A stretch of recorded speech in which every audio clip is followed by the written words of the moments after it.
Olá pessoal, sou o professor César Hildo, professor especialista em filosofia. Vou estar com vocês com essa maravilhosa disciplina, né? A filosofia é a junção de duas palavras, amor e conhecimento. São duas coisas que eu amo na vida, né? Eu amo amar e amo conhecimento. Então, a nossa temática hoje, é da nossa terceira aula, filosofia como filha da polis, né?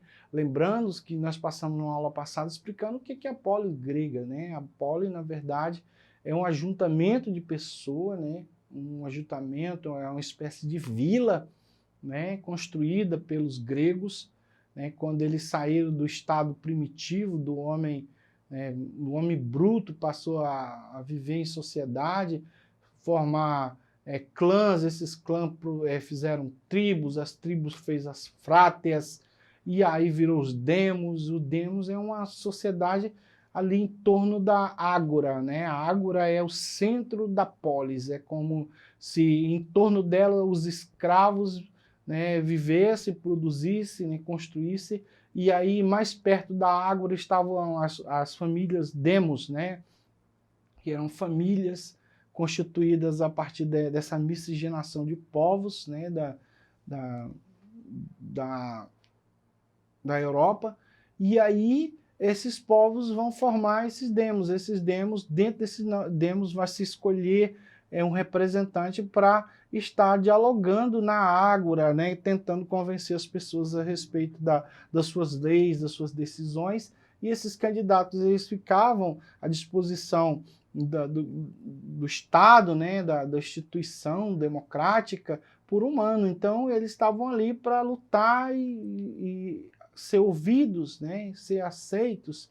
E a construção dessa poli a partir do uso da dialética, da retórica, né, da homilética, né, da exegese, nasce, né, então a filosofia.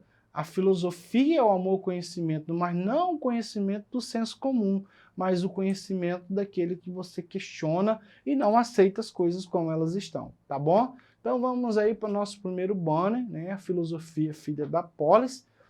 Quando a filosofia surge na Grécia Antiga e se consolida nas cidades de Atenas, né? Que são várias cidades, né? Várias cidades-estados, Atenas, Esparta, né?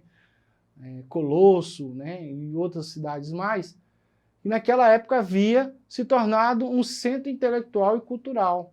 A filosofia vai adquirir uma característica bastante peculiar. Filósofos como Sócrates, Platão, Aristóteles e os sofistas vão concentrar boa parte de suas reflexões em torno das discussões antropológicas, ou seja, o homem como centro da coisa, né? Lembrando que os filósofos que começaram a pensar, eles colocavam o cosmo, né? Ou seja, são os físicos, né? Por isso que o nome é physis, né? E eles usavam muita doxa para fundamentar as suas teorias, né? Até que o grande Sócrates trouxe, né, o logos, a razão, né? Trouxe o conhecimento para dentro do homem. Então, Aristóteles, os sofistas vão concentrar boa parte de suas reflexões em torno das discussões antropológicas, que quer dizer em torno do próprio homem. O ponto de vista individual, normativo, social, político e existencial. Por suas ênfases nas discussões antropológicas em torno da realidade política ateniense, o historiador, né, da filosofia, Jean-Pierre de Vernon, chegou a declarar que a filosofia é a filha da cidade, ou seja, havia uma preocupação por parte de tais pensadores em discutir o papel social coletivo dos indivíduos, e esta preocupação era tão forte que Aristóteles chegou a definir o homem como o zoon politikon, ou seja, o animal político, ou seja, o homem é o único animal político, é o único que usa a polis e a ética. O animal selvagem ele não sabe usar a ética, ele não sabe o que é ético, o que é antiético, ele age por instinto, ele, se tiver necessidade de matar e comer, ele vai matar, se for necessário ele pegar alguma coisa que ele não foi digno, que ele não conquistou, ele vai lá e pega e toma. É o caso de um macaco pegar uma banana, né, um tigre atacar uma criança, né, jamais um homem vai atacar um ser humano para comer assim, né? Então, o homem é um único animal político que faz a política. Existem sociedades como as abelhas, a gente olha as abelhas, elas são construtoras, né?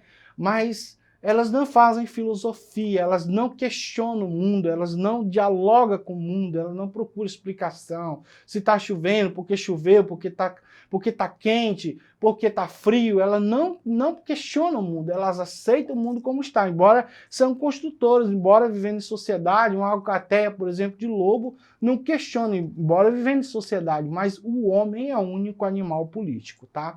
Então, filosofia é um campo do conhecimento que estuda a existência humana e o saber por meio da análise racional.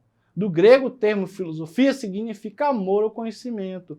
Os principais temas abordados pela filosofia são a existência, a mente humana, a ontologia, né, que é a ciência que estuda aquilo que está além dos sentidos, né, a lógica, né, que é o logos, a razão, né, as coisas que são construídas a partir da razão, do logos, o saber, né, que é uma verdade, algo que está intrínseco, que só pertence ao homem saber. Só o homem produz a sabedoria, né? O animal não produz sabedoria, né? Você não vai ver nenhum animal escrevendo algum livro ou falando para algum animal como é que tem que ser a vida. Você vê um gatinho, o gatinho nasce, ele já nasce com o instinto todo que ele precisa para sobreviver, né? Já o ser humano não, ele vai conhecendo, ele vai experimentando, ele pega algo quente, ele sente que é quente, ele vai saber que aquilo é frio e ele vai construindo o saber, ele constrói o saber durante toda a vida. Já o animal não, ele se priva apenas nos instintos que ele já nasceu com aquilo, ele já nasceu sabendo nadar, ele já sabe o que é quente, o que é frio, ele já tem intrínseco dentro do seu DNA. Então a verdade que é um fundamento totalmente do homem. Só o homem partilha do que é mentira e do que é verdade. O animal não sabe o que é verdade e o que é mentira. Você pode enganar 10 vezes o cachorro, 10 vezes o cachorro é enganado, porque ele não sabe discernir se o seu dono está falando a verdade, se está mentindo, se está sendo covarde com ele ou não. Né? Os valores morais, a linguagem, isso tudo pertence somente ao homem. Tá bom, gente? A política como filha da polis, tá? Então, a filosofia, ela vai trazer a política, gente. A política é a ética da polis, né? É aquilo que é praticado somente na cidade, né? Por que o homem precisa de ética? Porque senão ele vira um animal selvagem, ele não respeita o seu semelhante, ele mata, ele rouba, ele vai extorquir. É aquilo que é citado, por exemplo, na obra de Platão, né? Platão, na carta, no livro 2, no livro 3, vai falar sobre o anel de Gênesis, justamente é uma colocação, né, de um dos seus interlocutores com Sócrates, que o animal que o ser humano é um animal que se der poder para ele sentir que tem esse poder, ele se torna um déspota, né, totalmente tirano, que ele tem esse domínio dessa ferramenta que é o poder e o conhecimento, ele vai se tornar algo incontrolável. Né? Então, no livro de Platão vai citar sobre essa questão que a sociedade precisa de leis, a sociedade precisa de ética, porque senão a coisa, né, vai se tornar algo totalmente sem controle. E aí, para isso, já vem Thomas, né, Hobbes vai explicar sobre a imagem do Leviatã, que a sociedade antiga precisava de um controle social, de um protetor, que é a imagem justamente do Leviatã, que vai fazer esse negócio de proteção, né? Eu vou fazer um acordo contigo, tu me protege, e aí eu vou fornecer aquilo que tu quer. Então essa imagem do Estado que hoje nós temos é a imagem justamente desse protetorado, do Leviatã, que protege a gente, que dá essa proteção, que resguarda, nenhum cidadão, né, pode usar arma, mas o Estado pode usar arma, né? Nenhum cidadão tem o poder de executar e tirar a vida do outro, mas o Estado pode tirar, né? No caso de uma ação policial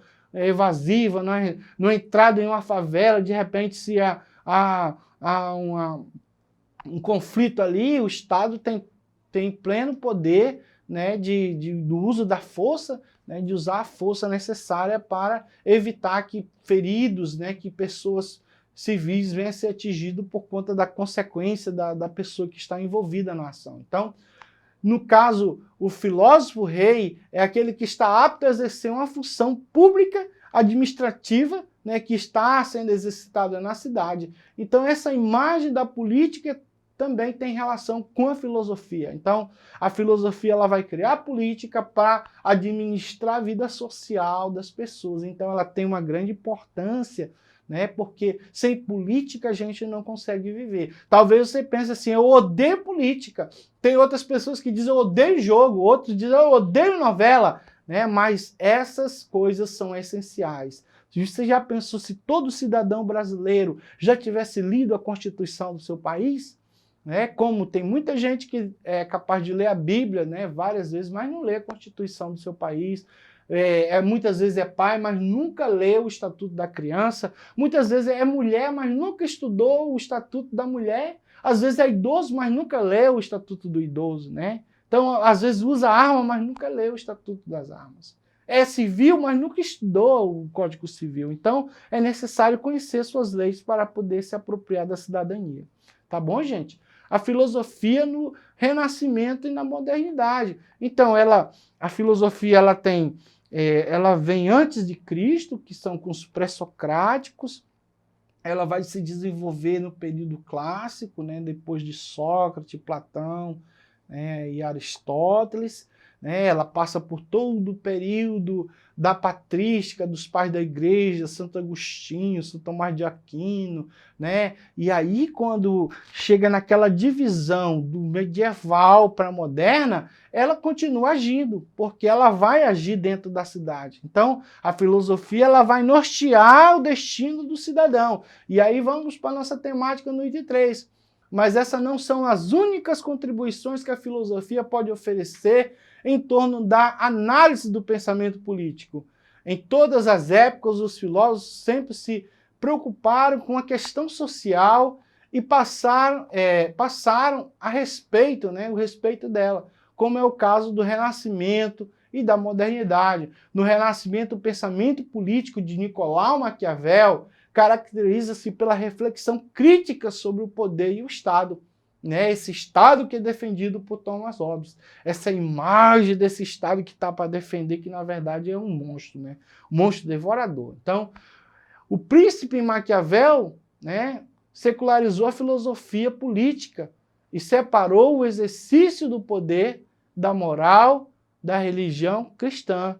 Diplomata, administrador, experiente, cético, realista, defendia a restituição de um Estado forte e aconselha o governo a preocupar-se em conservar o Estado, pois na política que vale é o resultado. O príncipe busca o resultado sem se preocupar com os meios necessários. Daí o conceito maquiavélico, né?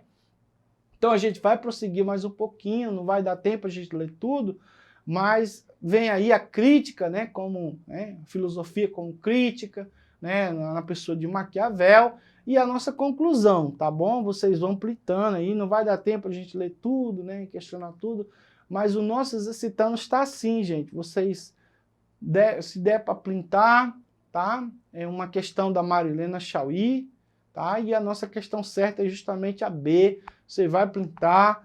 Tá? Não vai dar tempo, mas eu agradeço a você, acesse a plataforma Eduque, vá lá no YouTube, Web Aulas EAD e tem acesso a todo esse conhecimento na íntegra. Muito obrigado, tchau.